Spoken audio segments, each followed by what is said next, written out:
কি করার লাগে? টাইম ছাদের এমনিতেই কেটে যায়।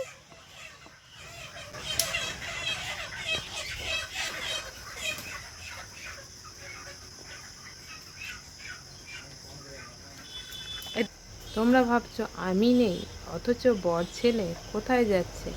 তো পুরো ব্লগটা দেখো, নিশ্চয়ই বুঝতে পারবে। লেট লেট টু রাম, 9টা 10 বেজে গেল এখনো পর্যন্ত। হ্যাঁ, হয়ে গেছে হয়ে গেছে।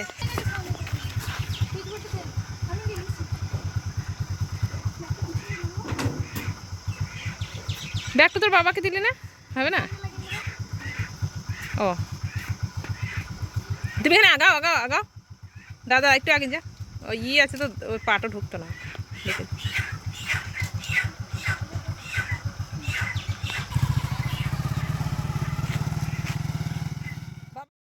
নমস্কার বন্ধুরা, welcome back to my channel CM হাউসওয়াইফে তোমাদের স্বাগত জানাই বীরভূমের ছোট্ট একটা গ্রাম থেকে। আমি চিত্রা।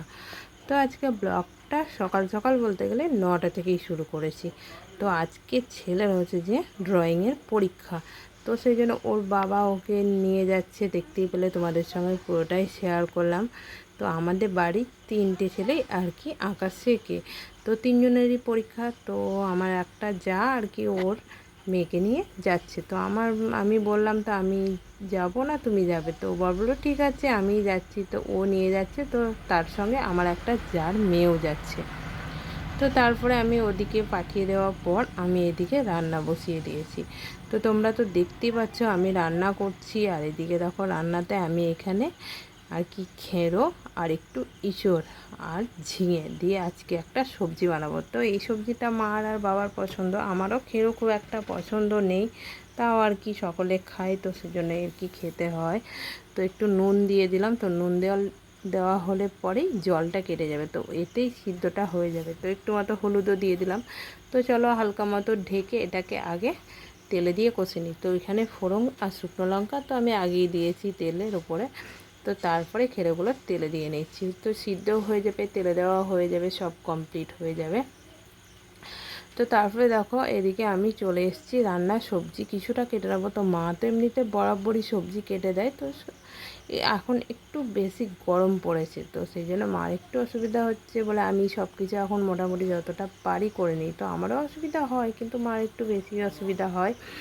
তো চলো এদিকে আমি রান্নাবান্না সব কিছু সবজি কেটে নিই। আর এমনিতে ছেলের আর বরের আসতে অনেকটাই বেলা হবে, কারণ 1টা 1টা মতো হয়ে যাবে। তো আমি রান্নাবান্না করে একটু মতো যাই হোক বসবো। তো সেই জন্য তাড়াতাড়ির মধ্যে রান্নাগুলো করে নিচ্ছি। বাড়িতে তো লোকজন কম থাকলে কাজও কম থাকে বলো। আর 1 নাম্বার হচ্ছে ছেলে। তো ছেলে যদি কম মানে বাড়িতে কম থেকে স্কুলে যায়, এখন তো স্কুল ছুটি আছে, যদি স্কুলে যায় তাহলে অনেক কাজ কম বলতে গেলে, কারণ ওর পিছনে বকতে না অনেকটা টাইম কেটে যায়। এই করিস না ওই করিস না, এটা সকলেরই, আমার না। তো যাদের যাদের এরকম বকতে হয় নিশ্চয়ই কমেন্টে আমাকে বলো, আর কতটা দুষ্টুমি করে সেটাও আমাকে বলো। তো এদিকে আমার সবজি সব কিছু কাটা কমপ্লিট হয়ে গেছে। মা কিছুটা কেটে দিয়েছিল, তো আমি কিছুটা কেটে নিলাম। আর এদিকে দেখো আজকে দুপুরে আমি মা আর বাবা খাবো একটু ছোলার শরবত। তো মাই বললো যে একটু শরবত বানাও। ওরা তো খেতে চায় না, আমার ছেলেও খায় না, আমার বড়ও খায় না। তো এদিকে দেখতে পাচ্ছ আমি একদম মিক্সিতে পেস্ট বানিয়ে নিয়ে চলে এসেছি, কলাইয়ের গুঁড়ো। তো এদিকে মাদের জন্য গ্লাস নিয়ে নিয়েছি, মাকে আর বাবাকে। তো বাবা সাইডে দাঁড়িয়ে আছে, বাবার সঙ্গে আমি কথা বলছি আর এদিকে কলাই গুঁড়ো দিচ্ছি। বাবাকে জিজ্ঞেস করছি বাবা কয়েক চামচ দেবো আর কি এখানে। তো মা তো ওদিকে বারান্দায় বসে আছে।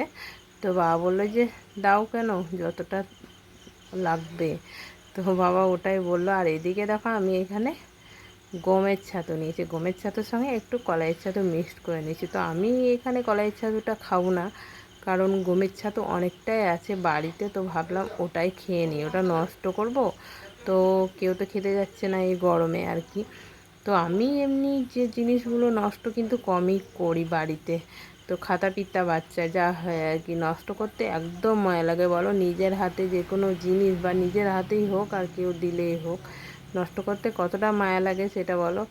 যারা নষ্ট করে তারা বুঝবে না, যারা করে না তারা বুঝবে কতটা মায়া লাগে। আমাকে তো নষ্ট করতে প্রচণ্ড মায়া লাগে, তো আমি কোনো জিনিসই চট করে নষ্ট করি না, যতটা পারি খাওয়ার চেষ্টা করি। আর অল্প অল্প করে, মানে আমি সবজি কম নিই, ওদের যেগুলো থাকে সেগুলো খেয়ে নিই। তো বাবা দেখতে পেলে ওখানে হাত বাড়িয়ে নিয়ে নিল, ওখানে কিন্তু বাবা ছিল, তোমাদের বললাম আর কি।